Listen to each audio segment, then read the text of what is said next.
अस्सलाम वालेकुम जी तो दोस्तों, आज हम आपके लिए बहुत अहम रेमेडी लेके आए हैं। जैसे ही सर्दियाँ स्टार्ट होती हैं तो क्या होता है कि हमें जो है लेग्स में पेन होने लग जाता है। जब हमारे लेग्स में पेन होता है तो उसके साथ साथ क्या होता है कि हमें जोड़ों के दर्द की भी शिकायत होने लग जाती है, कमर में दर्द फील होने लग जाता है और उसके साथ साथ फिर हमें पूरे जिस्म में ही ये प्रॉब्लम होने लग जाती है, क्योंकि हमारा जो जिस्म होता है वो सर्दी को ऑब्जॉर्ब नहीं कर पाता है। हमारे जिस्म के अंदर इतनी ज़्यादा इम्यूनिटी नहीं होती है। तो उसके लिए आपके लिए आज हम एक रेमेडी लेके आए हैं जो कि आपके लिए बहुत ज़्यादा मुफीद है, जो कि आपके लिए बहुत ज़्यादा फ़ायदेमंद होने वाली है। आप इसका इस्तेमाल करेंगे तो आपको लाजमी इससे फ़ायदा होने वाला है। बाज़ लोग ऐसे होते हैं जिनके हाथ पांव सुन हो जाते हैं। बाज़ औक़ात ऐसा होता है कि सर्दी की वजह से उनके हाथ पांव सुन होते हैं और बाज़ औक़ात बैठे बैठे ही उनके साथ ये प्रॉब्लम हो जाती है। तो उस केस में भी ये नहायत ही मुफीद है। जो लोग सुस्ती और काहली का शिकार होते हैं, किसी काम में उनका दिल नहीं लगता है, रात को पूरी रात सोते हैं और उसके बाद उठ के फिर भी उनका दिल नहीं कर रहा होता है, तो अगर आप एक्टिव रहना चाहते हैं, अच्छा काम करना चाहते हैं, वर्क बैलेंस रख के करना चाहते हैं, तो फिर भी आप इसका इस्तेमाल लाजमी करें। आपकी सुस्ती और काहली ख़त्म हो जाएगी और आप पूरा दिन एक्टिव होके अपना काम कर सकेंगे और इससे आपकी परफॉर्मेंस भी बहुत ज़्यादा अच्छी हो जाएगी। आज हम बात करने वाले हैं गार्लिक के ऊपर। जी हाँ, गार्लिक यानी कि लहसुन। लहसुन एक बहुत मुफीद चीज़ है। जहाँ पे ये हमारी सुस्ती और काहली को ख़त्म करती है, वहाँ पे हमारे ये कोलेस्ट्रॉल लेवल को भी कंट्रोल करने में बहुत ज़्यादा हेल्प करती है।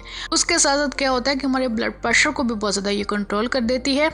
अगर हमें अर्थराइटिस की बीमारी है, ये डाइजेस्टिव प्रॉब्लम है, तो उसके लिए भी ये नहायत मुफीद समझी जाती है। तो इसलिए भी आपने इसका इस्तेमाल लाजमी करना है। अगर हम रिसर्च की बात करें तो रिसर्च में ये भी देखा गया है कि जो लोग लहसुन का डेली बेसिस के ऊपर इस्तेमाल करते हैं, उससे क्या होता है कि उनको एक तो बीमारियां बहुत ज़्यादा कम लगती हैं, उसके अलावा उनकी इम्यूनिटी बहुत ज़्यादा अच्छी हो जाती है और उसके साथ साथ उनकी जो ज़िंदगी होती है वो नॉर्मल लोगों से बहुत ज़्यादा होती है। तो इसलिए भी आप इसका इस्तेमाल लाजमी कीजिए। अब हम बात कर लेते हैं कि हमने इसका इस्तेमाल करना किस तरीके के साथ है।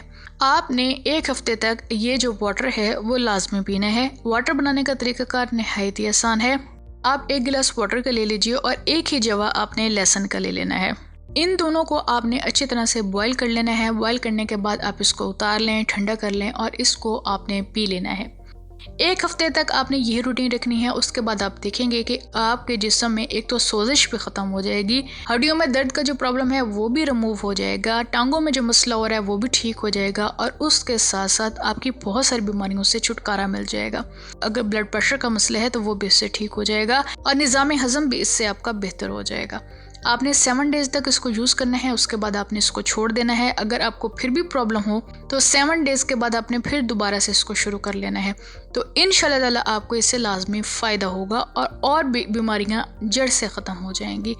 जो लोग खून को गाढ़ा करने की मेडिसिन ले रहे हैं या जिनको इसकी स्मेल से एलर्जी है, तो वो लोग इसका इस्तेमाल ना करें। बाकी सब लोग इसका इस्तेमाल कर सकते हैं, लेकिन अगर हम मिकदार की बात करें तो आपने जस्ट एक जवा ही डेली बेसिस के ऊपर यूज़ करना है। इससे ज़्यादा आपने इसका इस्तेमाल नहीं करना है। तो इससे आपकी स्किन भी बहुत अच्छी होने वाली है, आपकी सेहत भी बहुत अच्छी होने वाली है और आपका निज़ाम हज़म भी बहुत अच्छा हो जाएगा। तो इसलिए भी आप इसका लाजमी इस्तेमाल कीजिए। जब आप इसका इस्तेमाल करें, आपको फ़ायदा हो, तो आपने हमें कमेंट सेक्शन में भी लाजमी बताना है। उम्मीद है आपको ये वीडियो ज़रूर पसंद आई होगी। अपना ख्याल रखें, अपने आसपास के लोगों का ख्याल रखें। हमारे चैनल को सब्सक्राइब भी कर दें, हमारे बेल आइकन को भी प्रेस कर दें ताकि आने वाली सारी वीडियोस आपको मिलती रहें और इसी तरह आप हमारी टिप्स से भी फ़ायदा उठाते रहें। चलें जी, हम आपको मिलते हैं अगली वीडियो में। तब तक रब रखा एंड अल्लाह हाफिज़।